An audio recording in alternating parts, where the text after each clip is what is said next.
Y bien, como estamos ahora con Javier Velázquez Quisquén y Víctor Andrés García de Belaúnde. Buenas noches, ¿cómo están? ¿Qué tal? Bueno, comencemos con la gran noticia del día, del mes, del año quizás, la declaración de Nadine Heredia de que no será candidata el año 2016 por, en fin, resguardo de la institucionalidad, etcétera. ¿Cuál es su opinión, Javier? Bueno, me parece bien, un paso adelante. El presidente está respetando la hoja de ruta. Ha habido momentos en que han querido, como el tema de la compra de los activos de Repsol, salirse de la hoja de ruta, luego la presión social los obliga a causarse. Y yo creo que en una circunstancia donde está en caída libre el respaldo del presidente de la República, hay conflictos sociales muy importantes en el país, como el tema de los estudiantes universitarios por la nueva ley universitaria, el tema de la reforma del servicio civil. En esa circunstancia era insostenible que el gobierno siguiera teniendo una posición ambigua frente a este tema, que es evidentemente abiertamente inconstitucional. La alternancia en el país es una garantía que le han dejado los expresidentes anteriores al régimen del señor Humala y no tenían por qué quebrantarse, ¿no? Ahora, en cierto sentido, la presión que ha habido fue disparada, siempre existió, pero fue disparada especialmente por Alan García, cuando denunció la llamada, lo etiquetó como la reelección conyugal. Y eso tiene que... Pero después, claro, en realidad Alan García ahora está siendo también investigado en la megacomisión, ya estaba siendo investigado. Ya no podía él tampoco, digamos, señalar que esta investigación se debe a la postulación de Nadine Heredia. Yo no te quería contestar al inicio, Jaime, de decirte que esto es el hecho que el partido a través de Alan García haya puesto este tema como en el centro del debate y que haya llevado a que el gobierno tome una decisión. Y eso tiene que ver con algo, nosotros sabemos que hay una estrategia del gobierno, había una estrategia para sacar a Alan García del camino, y esa estrategia tiene que ver con este tema que vamos a hablar posteriormente, el tema del Tribunal Constitucional. Todo va camino a inhabilitar a Alan García para sacarlo. ¿Para qué? Si ya no... Esto lo vamos a explicar en su momento, o sea... ¿En su momento no puede ser un momento? Claro, te digo, mira, la estrategia del gobierno era, cuando estaban nadando en 55, 60% de popularidad, era que esto se venía fácil de hacer una interpretación a través del Jurado Nacional, porque a través del tribunal no podían. Entonces ahora resulta que se niega el indulto al expresidente Fujimori. Ahora el gobierno está en serias complicaciones, ya no con la clase política, sino socialmente, y se precipita ya que la decisión de que la señora declare que no va a ser la candidata del gobierno. En ese escenario hay una estrategia de inhabilitar a Alan García, y por eso no es coincidente que ahora el nacionalismo con el fujimorismo han hecho una alianza para tomar el control del Tribunal Constitucional. Y te lo digo honestamente, poniendo las cartas en la mesa, el partido es el que decide en su momento, ante esta estrategia del gobierno, el partido decide de que había que ir a los jueces ordinarios a que se respetara el debido proceso. Y desde el gobierno, el primer ministro y los voceros del gobierno han cuestionado una decisión estrictamente democrática y saludable de que si el gobierno está utilizando sus 3 agentes en la comisión investigadora para descalificar y moral y políticamente a Alan García, nosotros vamos a un juez ordinario para que vea el procedimiento y demostrarle que es incorrecto. Y esto nos va a llevar, en el supuesto caso de que haya como ahora se preside, tomar el control por parte del gobierno del Tribunal Constitucional y de la Corte Interamericana, ¿no? No he entendido muy bien el argumento, pero no sé si Víctor Andrés lo ha captado o tiene algo que comentar. Yo creo que están exagerando, los compañeros están exagerando. Yo creo que se están precipitando, están buscando algún tipo de excusas para salir a la calle, para reafirmar una candidatura. En fin, las candidaturas a la presidencia de la República en este país sí es histórico, hay que revisar la historia para darse cuenta. Los presidentes no vuelven después de un pedido, vuelven después de 2.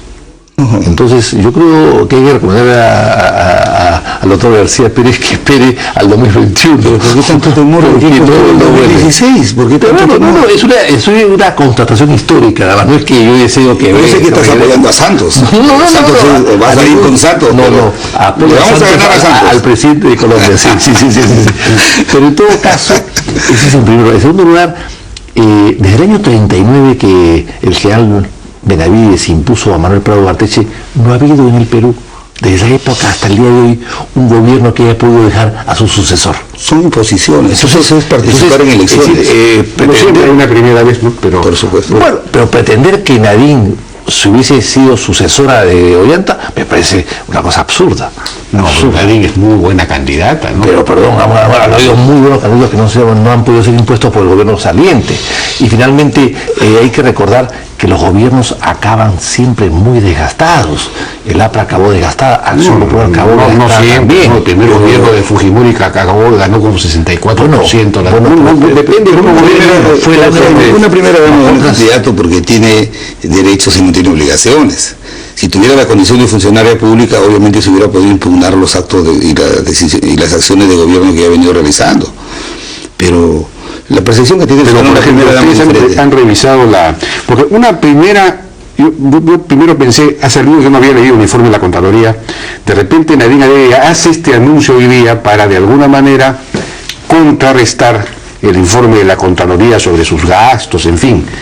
Pero revisando los informes de la Contraloría no encuentro nada no hay nada, ¿no? El informe establece que en octubre del año pasado Palacio de Gobierno cambió el ROF, le asignó ciertos recursos para la función de primera dama y ahora recomiendan, o sea, han legalizado los gastos que ha realizado, pero recomiendan que le den un estatus de funcionario para que estos gastos tengan un límite, ¿no? Y eso se tiene que hacer, ¿no? También. Haces. No, pues si no hay... no hay ningún gasto que figure a nombre de ella, por ejemplo. Si no hay una función... Por eso están recomendando de que se establezca una escala funcionarial, ¿no? Sí, pues en realidad, en el fondo no hay... esa no sería la explicación por la cual ha salido hoy día ella, ¿no? No son más de fondo, ha salido por ya le conviene al país y le conviene al propio gobierno esta aclaración del panorama. ¿No? Jaime, le conviene al país, le conviene al gobierno, le conviene a la propia pareja presidencial haber hecho este anuncio, me parece muy bien, hay que aplaudirlo.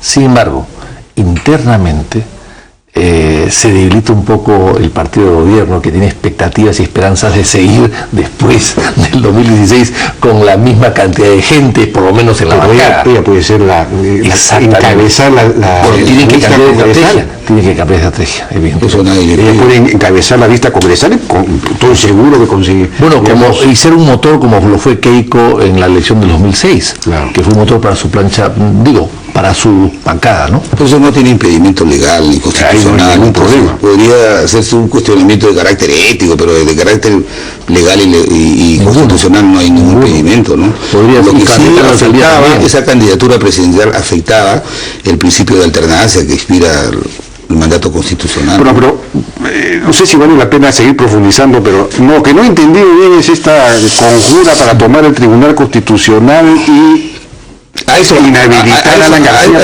Pero ¿para qué van a inhabilitar a Ana García si ya no va a ser candidata?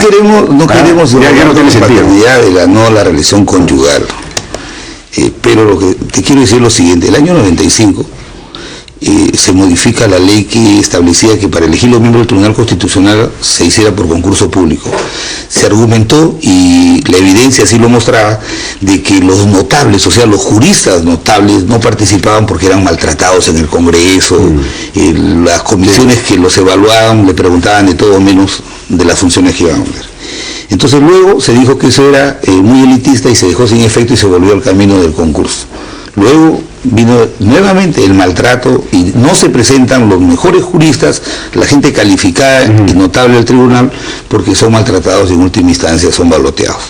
Entonces, ahora decidimos, porque también nosotros participamos, decidimos de que habría que llevar al tribunal y a la Defensoría del Pueblo gente notable. Para eso se hizo este mecanismo alternativo de la invitación.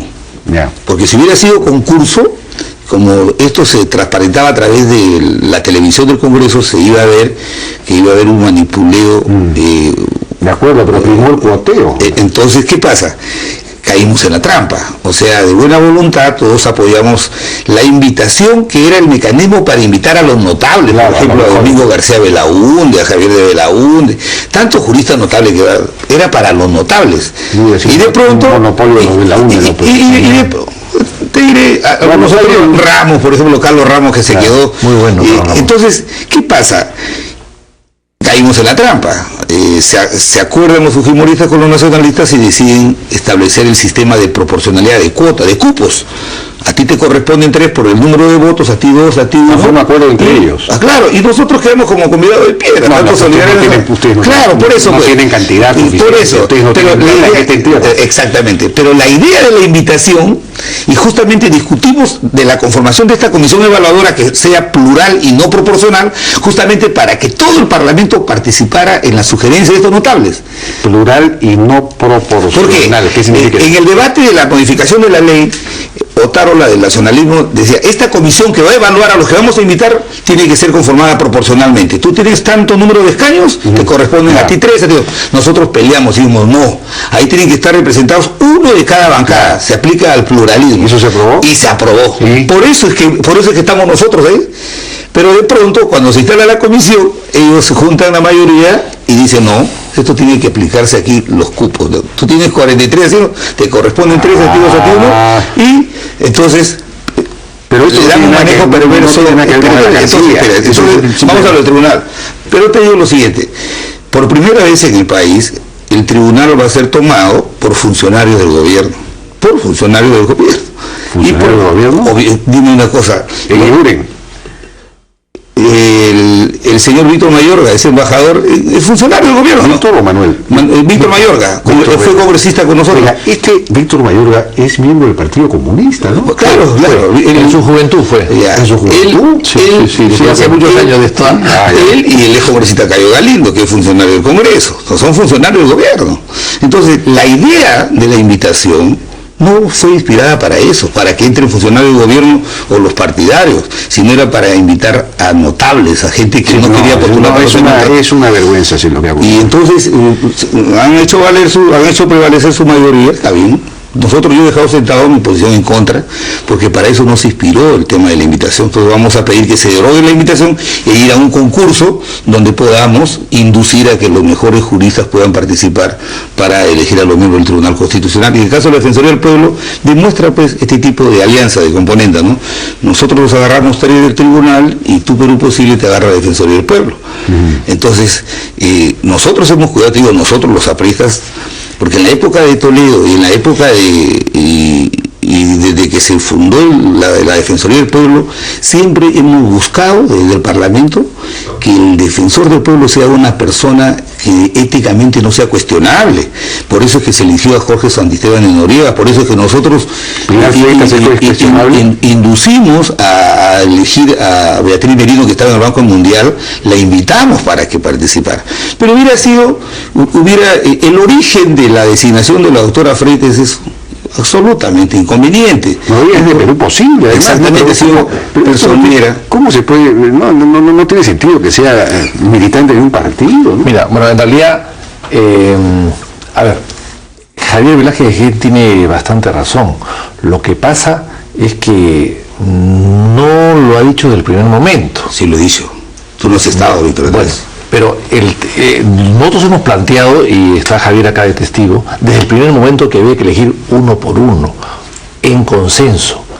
Pero desgraciadamente, y ahí creo que Javier no participó, por lo menos no nos apoyó en eso, es lo que querían elegir a los 10 para repartir los 10 de acuerdo a la proporción. Pero no solamente eso, algo más. La proporción es 35% del Congreso está en poder de Gana Perú, 28% en poder del Fujimorismo. Y la proporción la han aplicado sobre los 10, cuando en realidad la elección importante era sobre los 6. Y si es sobre los 10, le quedan 3 cupos a Gana Perú y 2 al Fujimorismo. Y queda uno solo a Perú Posible o a los PP Causas o PP Cuis, qué sé yo. Y nosotros no perdemos en nada igual que ellos. Pero si aplicas el mismo porcentaje, no para los 10, sino para los 6, le queda 2 a Gana Perú y 1 al Fujimorismo. Eso hemos luchado constantemente. No, pero eso está mal también, Perú. Pero tú estás discutiendo las proporciones, pero el problema está en que he discutido las proporciones. La invitación no fue creada para eso. Exactamente. Quiero aclarar. Yo he discutido las proporciones cuando se aprobó los cupos. Ese es el tema. Entonces, si ya se aprobó, hemos discutido la otra fórmula. Claro. Pero en ambas causas, la idea... ¿Cómo hacer para elegir bien a... Bueno, invitar a uno por uno. ¿Cómo es eso? Es decir, se consensúa sobre Juan Pérez, que es un destacado jurista, lo consensuamos todos, lo invitamos y lo elegimos, y seguimos con el resto, para que no haya pactos ni amarres, porque cuando tú quieres elegir a todos juntos, allí viene pues la repartija. Claro, porque tienes para repartir. Exactamente. Si hay uno, no hay nada que repartir. Pero eso se ha estado haciendo deliberadamente, es decir, se producía una vacancia y no se lo elegía precisamente para ir acumulando. Exactamente. Y en eso tiene responsabilidad nuestro Congreso y el anterior. No, ahí hemos pecado de exceso de confianza, porque al crearse la comisión, ¿cierto?, han habido reuniones paralelas. O sea, ha habido reuniones en las que ya no me invitaban al APRA, no invitaban a Solidaridad Nacional. Entonces, yo no quería ir donde no me invitaban, pues, ¿no?